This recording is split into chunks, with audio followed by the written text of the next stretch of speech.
Hello friends, welcome once again to this session on the abundant life.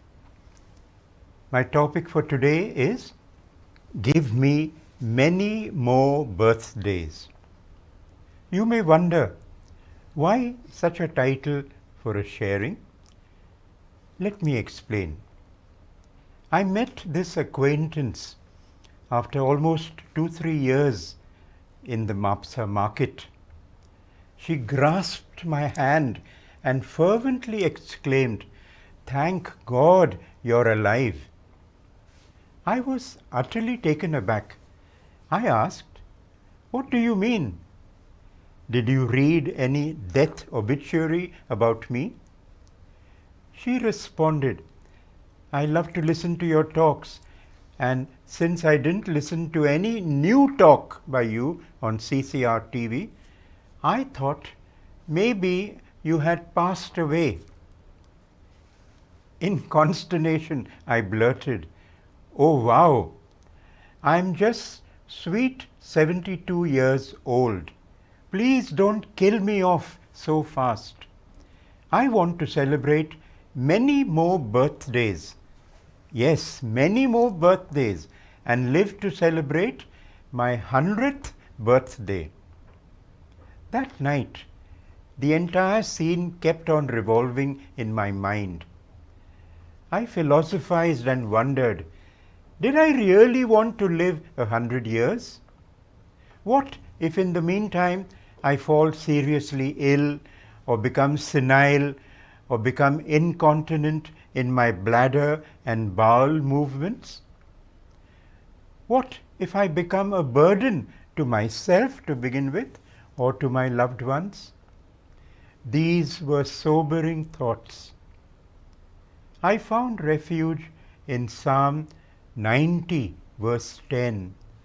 The days of our life are 70 years, or perhaps 80 if we are strong. And I thank God I've reached 72 years, so I'm well within that biblical range. No doubt, with modern improvements in medicine and healthcare to begin with, there's every possibility of living beyond one's 80th birthday. However, I didn't fancy the prospect of living a longer life unless it was a life of service to the Lord and to humanity. Verse 12 of that same Psalm 90 gave impetus to my resolve. It says, "Teach us to count our days, that we may gain a wise heart." I guess to count our days would imply being grateful to God for the gift of each new day, and not to take it for granted that we may do whatever we want with our lives and expect God to take care of us when we make grave mistakes. Between that eventful time when I was told, "Thank God you are alive," and today, there have been numerous natural calamities all over the world, including in our country. For example, earthquakes, floods, volcanic eruptions, fires, cyclones, etc. There have also been unnatural calamities, wars, sickness and disease, road, rail, sea and air accidents, murders and suicides. Thousands have perished, young and old, including children in their mothers' wombs who have been aborted. Pondering further, I realized that people today may be classified into 3 categories, namely, those who are afraid to die, then those who seem to be unafraid to die, and finally, those who are indifferent. Whether we die or live, it doesn't matter. Let's consider each category. Newspaper and TV reports from disaster relief areas tell of survivors of those disasters afraid of death and unable to sleep at night. Why? Because of fear in their hearts of repeat occurrences of quakes and floods, etc. On the other hand, there are those far away from these areas, literally thousands of miles away, but afraid because in their imagination they are wondering what would happen if similar natural calamities befell them. Would they live or would they die? Very few among these people think of God or even turn to Him for protection. And I have read that in certain areas, in their desperation, the people there are prepared to attack and kill neighbors. For what?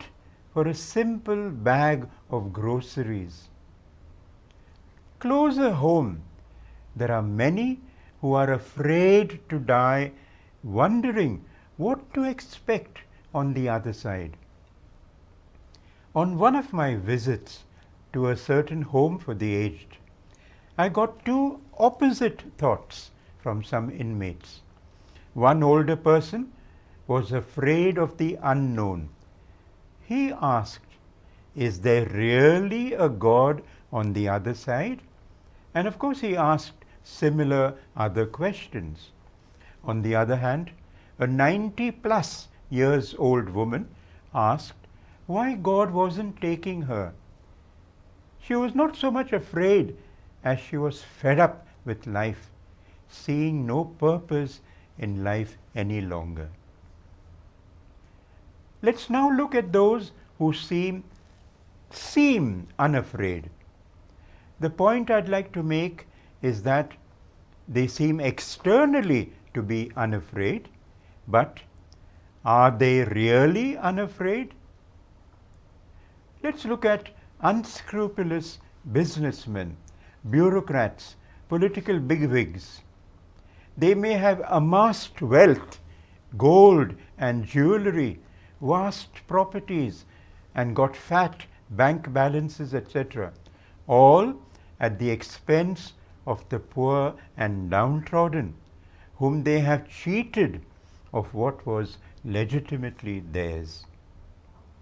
Yet, strangely, they try to appease the gods that they believe in by making huge offerings of gold and cash, and in turn begging for good health and prosperity.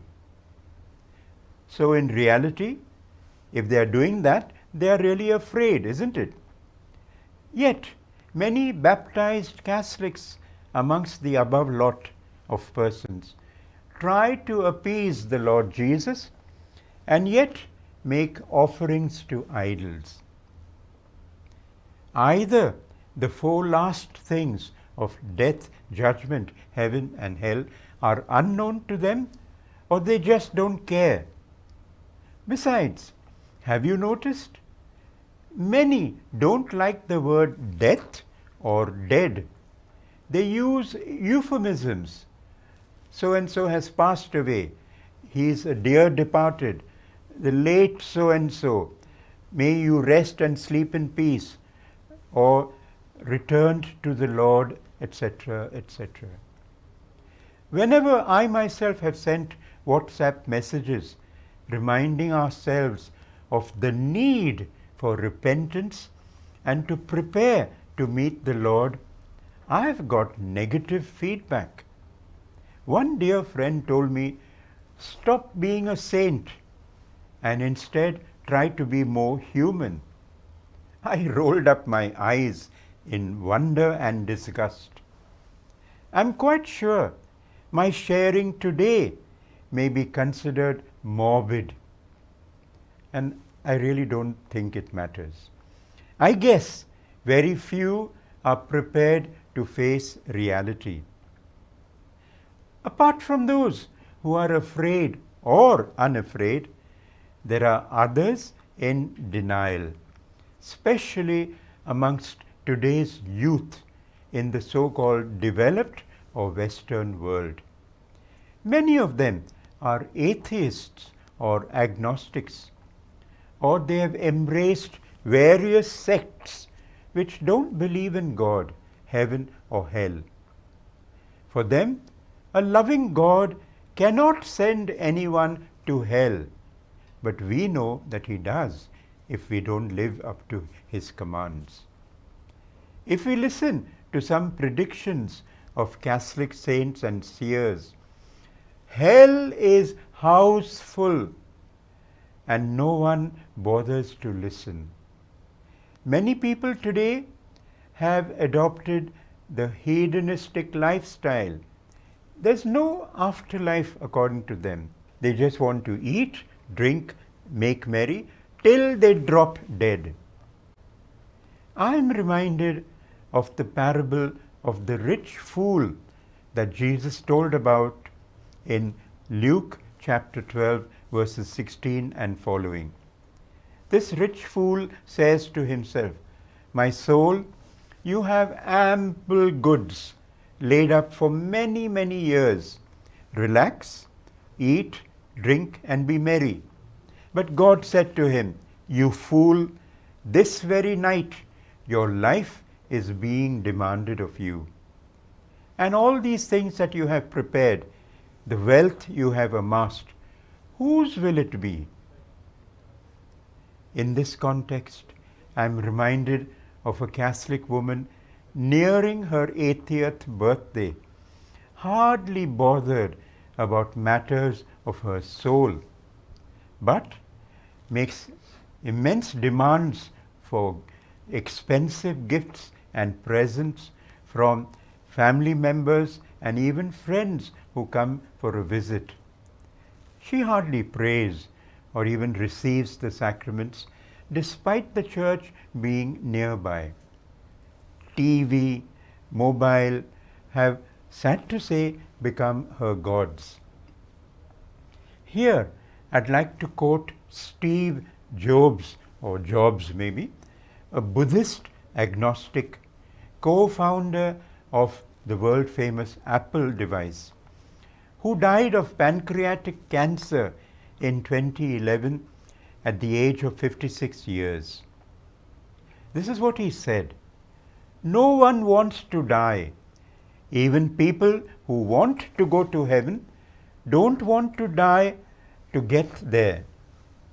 I'm reminded in this context of a priest in his sermon who said that when he asked the people, "How many of you want to go to heaven? Raise your hands." Everyone raised their hands. And then he said, "Are you prepared to get to heaven today?"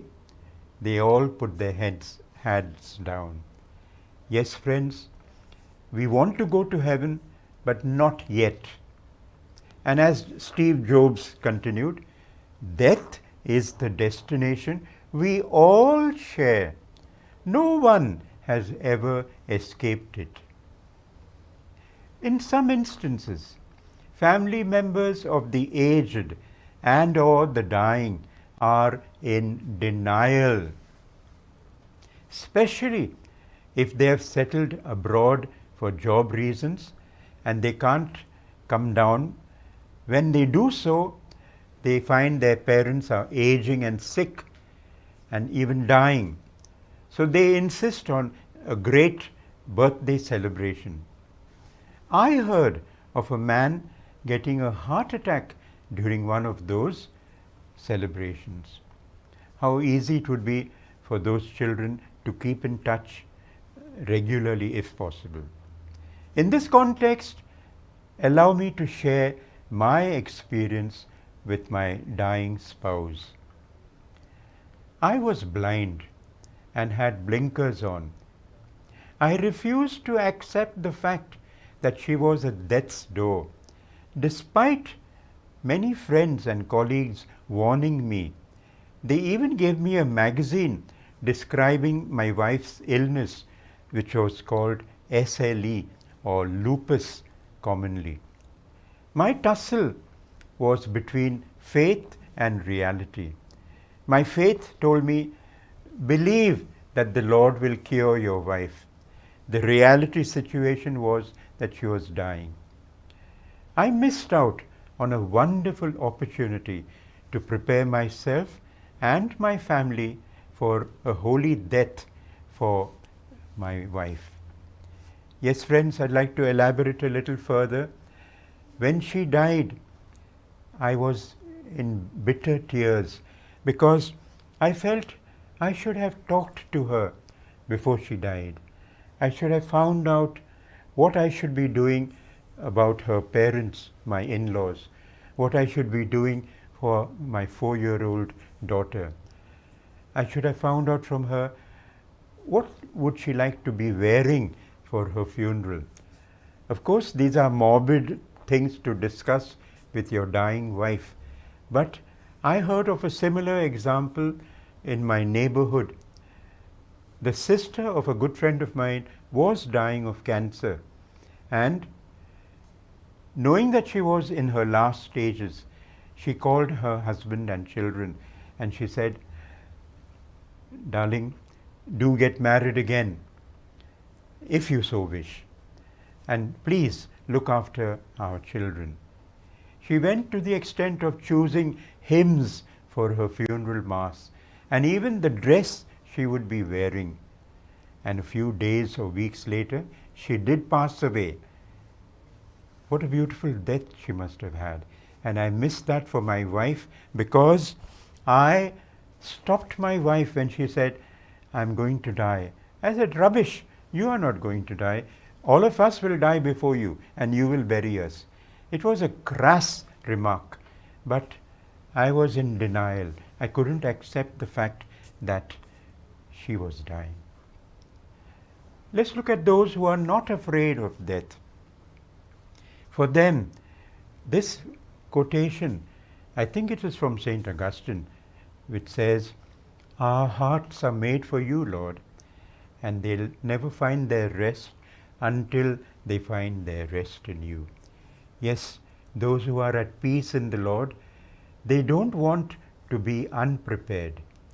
They want to go knowing that they have lived a good life, that they have asked for and got the sacraments, especially the sacrament of confession and the Eucharist. Yes, friends, death may come like a thief when we least expect it. Like very recently, I read of an unfortunate young lady sitting in her car waiting for her driving license or whatever, when a huge branch of an overhanging tree fell on the car and she died on the spot. Was she prepared? We don't know. So therefore, friends, let's not gamble with our immortal souls. I'm told by priests themselves, confession lines are very short, whereas lines for those who want to receive Holy Communion are very, very long. So either these people are all saints because they don't need confession. So then, friends, let's make our peace with God, not waiting till the 11th hour. I remember a friend who said, I don't need LIC. My insurance is my faith in God, my provider. I'd like to end with a recent example when friends from abroad gifted me 4 lovely lungis. Now, I wear lungis at home. I'm not from Kerala, as some people thought, but I've been from college days living in a hostel, and lungis were the in thing that time, and I find it comfortable. So they gave me 4 lungis all at one time. I said, why do I need 4 lungis? I've got 8 lungis in my cupboard, so what am I going to do with 12? They say, you just give those old lungis away, or make some shirts out of these lungis. Well, friends, I did make 2 shirts out of those lungis. I wish I'd worn one of them to show you. But the fact remains that one part of me was greedy. I said, wow, they've given me 4 lungis, so let's grab it. But the other part of me reminded me that I'm 72 going on 80. So why do I need so many lungis? Luke chapter 12 verse 40 keeps me aware that I am not getting any younger. And what does this verse say? You also must be ready, for the Son of Man is coming at an unexpected hour. Yes, friends, let's be ready. I keep this in mind. Aizmaka falyartuka, here today, gone tomorrow. I do value my life, and I do value my time today.